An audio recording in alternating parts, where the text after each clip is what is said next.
Imagine a day where children are guided and nurtured in a way that honors their unique humanness. A day where, instead of being expected to change in order to fit in, children can be met right where they're at.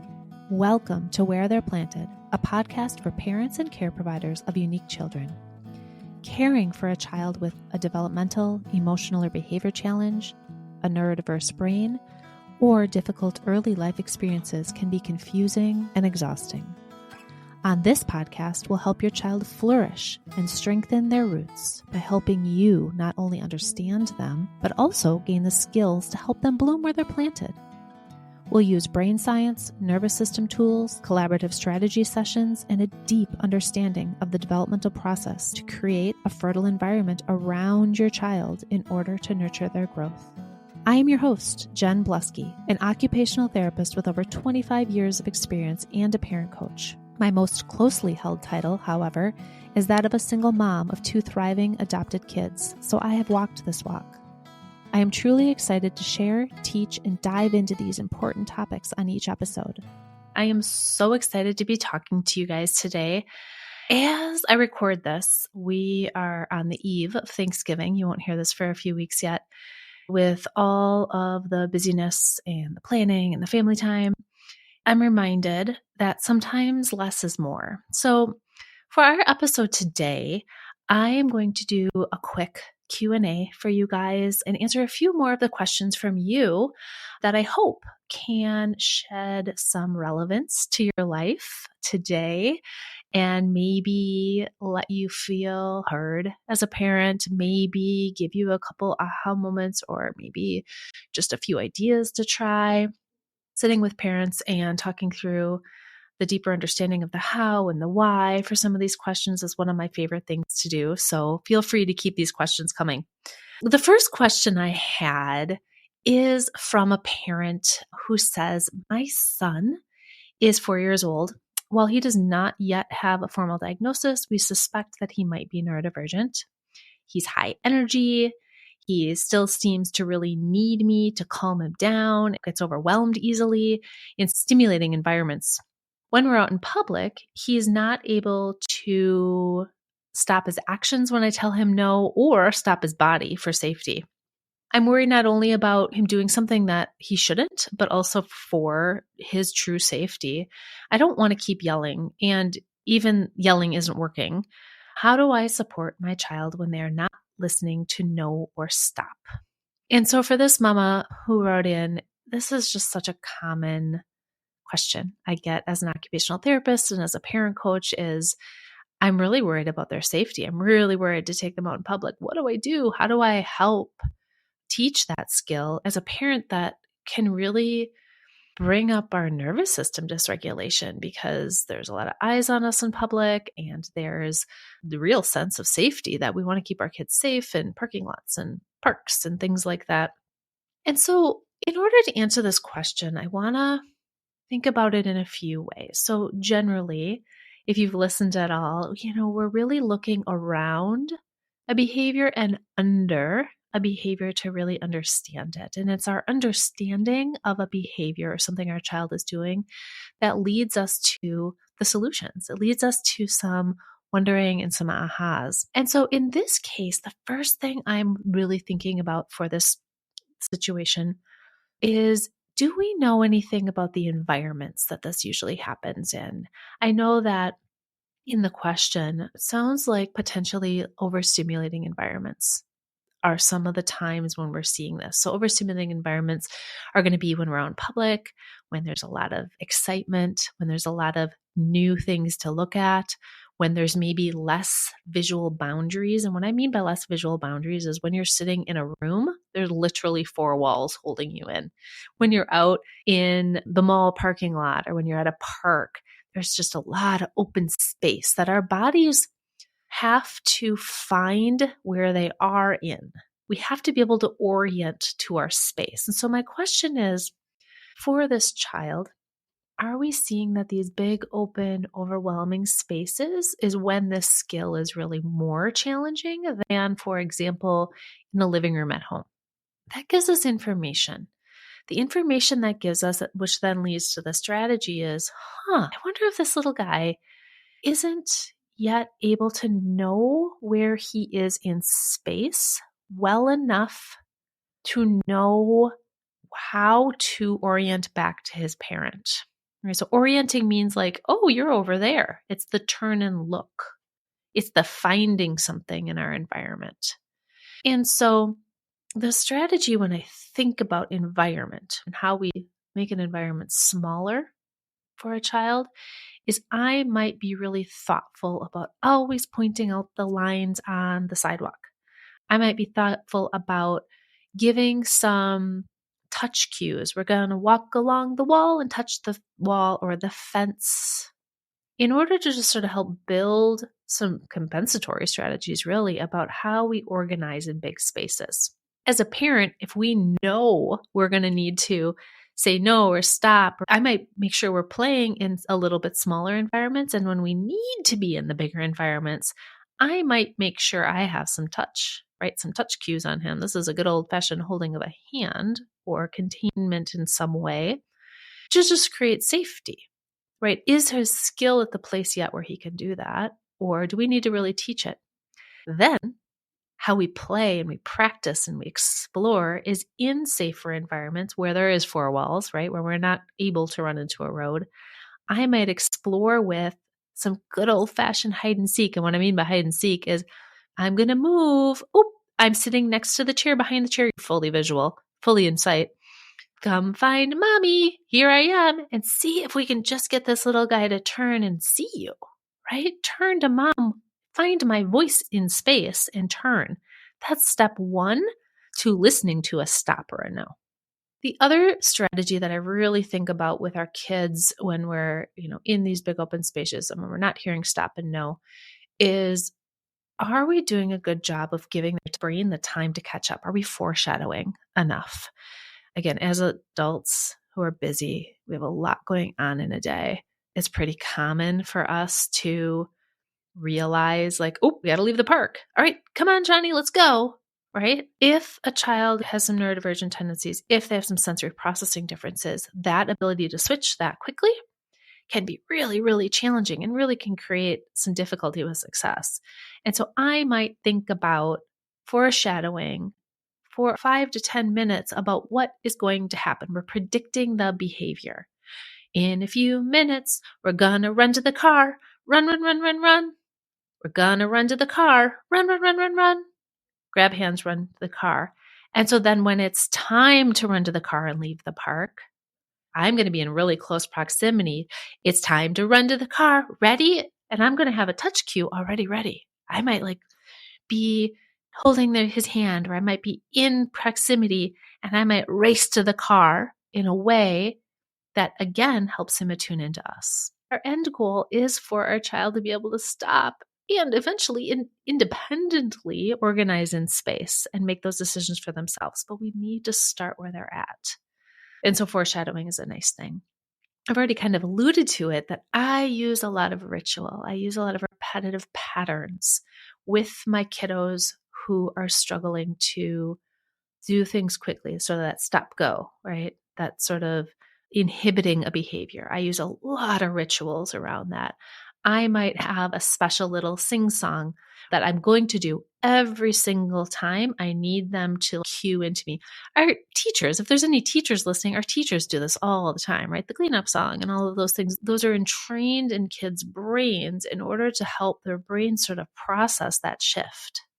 And so we use it, especially if it has a sing-songy feel, especially for a 4-year-old, that's incredibly appropriate in order to sort of help that shift happen in a more successful way. What we want for this little boy is for him to have some success, for him to have some success of like, whoa, I was able to stop and look when mommy said stop and look. That pattern is actually building on some brain circuitry in order to be able to keep it going. The other activity that I really like to think about is how can we pull in some connection within the stop or no, right? So no or stop often, if the only time we're saying them is when a child is doing something wrong or there's a safety issue. If there's been a lot of difficulty or lack of success, it can really lead to a lack of connection. And a 4-year-old is really, really, really seeking connection from their parent. They're really seeking some reflection back of what they're doing. And so with the 4-year-old, I also am always going to be thinking about, again, upping the touch of closeness. For a 4-year-old who I know might not stop or might not listen, I might be really close and be giving a lot of big, squishy, squishy hugs. I might be playing games at home or in easy times where he runs to me to get the special little peck on the cheek or the Eskimo kisses. I might be playing games where I'm coming towards him in a way that creates this joyful connection so that, again, in his brain, mama coming towards and him coming towards her is met with all of these memories and understanding of joy in order to shift so that when we need him to come to us, that motor memory of, oh, this is good, is on. For a lot of our kids, right, when we say stop and they turn and run, they get all of this attention, negative attention, right? Typically yelling, but they get this like big burst of intensity from us. And the brain doesn't always know the difference between like the positive intensity and the negative intensity. It doesn't always understand that it's different if you're not getting a lot of the positive. And so I really try to bolster that positive up, that you come towards me and there's all of this positive that happens. I get a squish. I learn about your day, right? I pick you up and hug you. We do a special little ritual in order to, again, build those connections of the coming toward being important.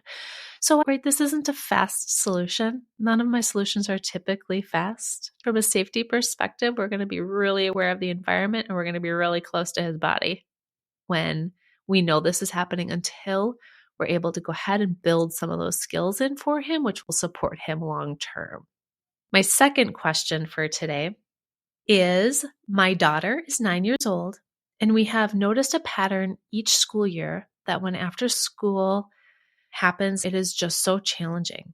I liken her to a dragon that has awakened from a nap. Generally, she is sensitive, curious, and does very well at school. However, when she gets home, she is often short-tempered, demanding, and seems to say no to anything we offer. The mom says, I find myself getting anxious while waiting in the school pickup line because I know what is coming and I don't know what to do.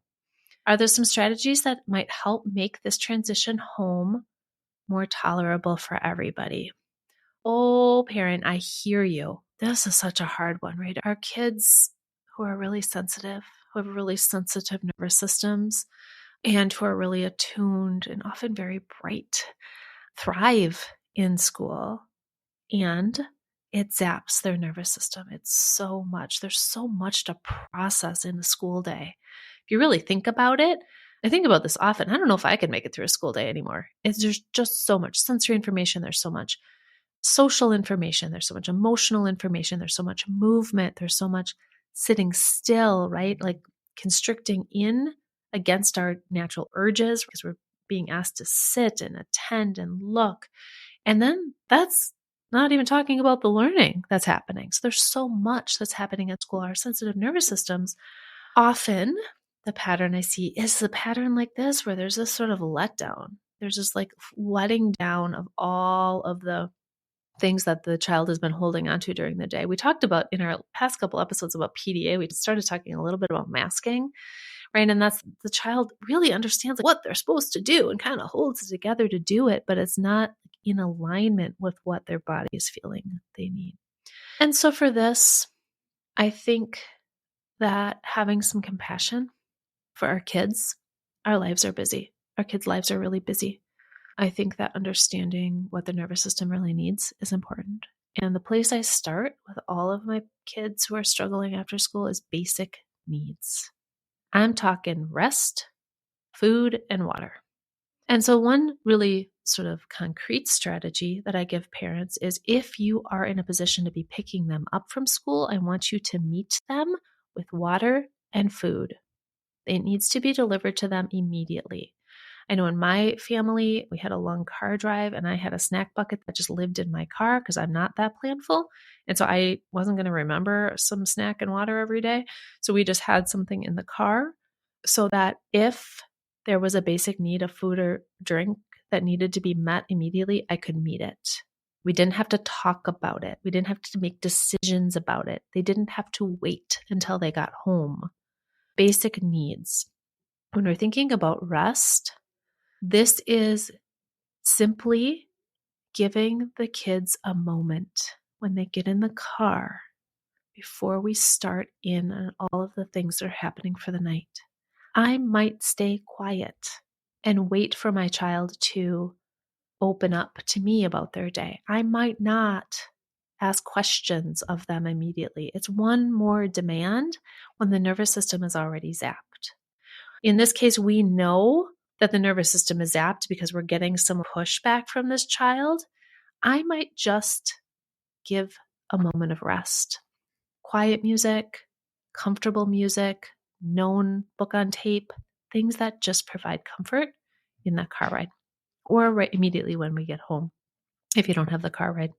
The next thing I'm really wanting to think about is, as is the pattern in this podcast, is what are you going to do to regulate yourself, parent, in order to be ready for this really, really tapped nervous system of your child's.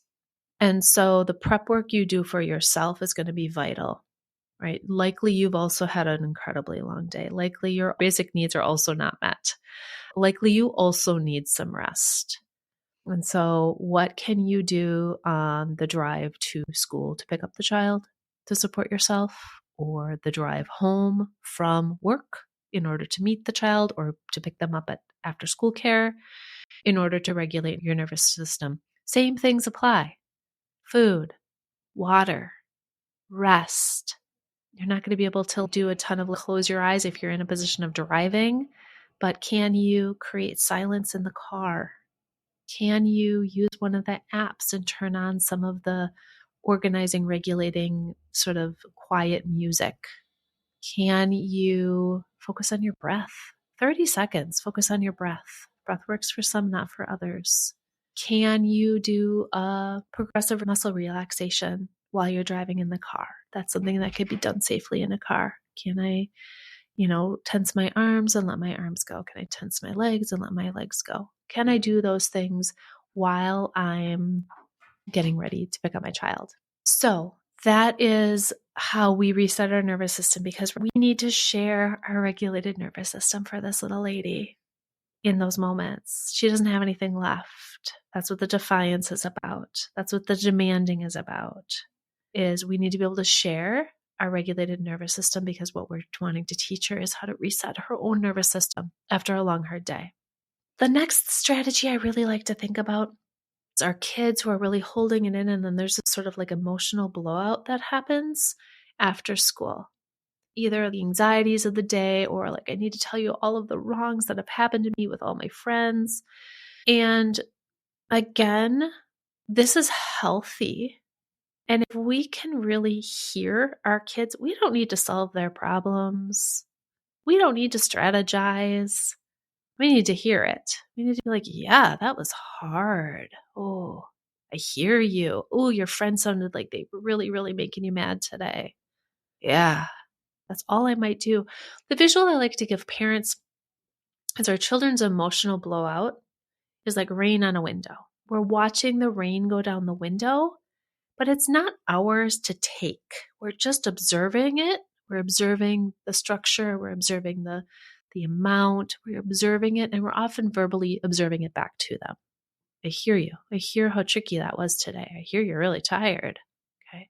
Now, if there's a safety concern, right? If we're getting an emotional blowout that's turning into a physical blowout, we will put the boundaries in. And we've talked about meltdowns and what that looks like. And I'm not hearing in this case that we're getting the physical blowback. I'm hearing that there's just a nervous system and an emotional system that's tapped.